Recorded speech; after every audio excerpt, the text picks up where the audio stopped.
الشاب ده اسمه محمد المنسي وعنده 19 سنه، فاتح محل كريبات ومشويات في قريه اسمها العجازه تبع مركز اوسنا في المنوفيه. يا ريت لو شفت الفيديو دوت يا ريت تعمل لايك وكومنت واكسبلور عشان نكون سبب بسيط في رزق الناس دي. ما تنسوش تعملوا له متابعه هنا على الصفحه ديت علشان الصفحه القديمه اتقفلت. هو مكانه قبل مسجد قباء حوالي ب 30 متر 40 متر بالظبط. تخيلوا محمد بقى بيفتح من الساعه 12 الظهر لحد الساعه 12 بالليل علشان ربنا يكرمه، وهو دوت مصدر رزقه الوحيد. وبيستخدم كل حاجه عنده فريش، من اول الفراخ بيقوم جايبها كده وبيذبحها وبيقطعها وبيعملها ستريبس او كريسبي. وطبعا كل اخواتي اللي ما يعرفوش الاكونت بتاع ابو حميد فود اتسرق مني، اتهكر من قيمه اسبوع، فيا ريت اي حد يشوف الفيديو دوت يعمل لي متابعه ويعمل لي كومنت واكسبلور عشان نعلى زي المره اللي فاتت بالظبط. يعني حطوا نفسكم مكاني كده، يعني تخيلوا كان فاضله 19000 ويتم 500000 بعد تعب سنه كامله، والله العظيم تعب بجد. انتوا شايفين بقى الكريبايه ديت، كريبايه مليانه حشو فظيع، يعني مليانه كريسبي ومليانه ستريبس ومليانه فراخ ومليانه كفته ومليانه شاورما وفيها حاجات كتيره جدا. والكريبايه ديت سعرها كام؟ تخيلوا كده، اكتبوا لي في الكومنتات. وحرفيا بيغرق الكريبايه مايونيز وكاتشب زي ما انتوا شايفين كده. وبعد كده بقى بيلف الكريبايه، انا كنت طالبها كونو عليها جبنه موتزاريلا من الوش كده. انا عايز اقول لكم ان حط كميه جبنه موتزاريلا خطيره قوي. وبعد كده بينزل الكريبايه على الجبنه الموتزاريلا تاخد وش كده تتحمص شويه. انتوا شايفين بقى حجم الكريبايه قد ايه؟ والله العظيم تقريبا الكريبايه ديت وزنها كيلو وحاجه تقريبا. وطبعا بقى عشان الكريبايه ضخمه بقى ومش عارف اكل اللي جواها قوي او اتعمق في الحشو اللي جواها، فانا اكلت حته جبنه وبعد كده بقى اكلت حته كده من الجنب.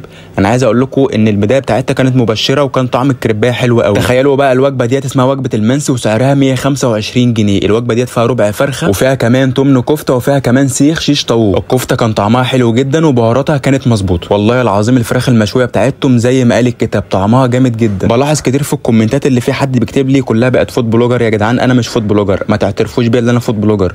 انا واحد بدعم الناس والمشاريع الصغيره، بقف جنبهم عشان اكون سبب بسيط في رزقهم. فارت تبقوا زيي وتدعموني علشان الفيديو يوصل لاكبر عدد ممكن. جربت بقى اخر حاجه في الوجبه كان الرز البسمتي. الرز البسمتي كان طعمه جميل بس مش احسن حاجه. وبس كده، انا ابو حميد، ما تنساش تعمل لايك وكومنت وتتابعني اهم حاجه. ويلا سلام عليكم.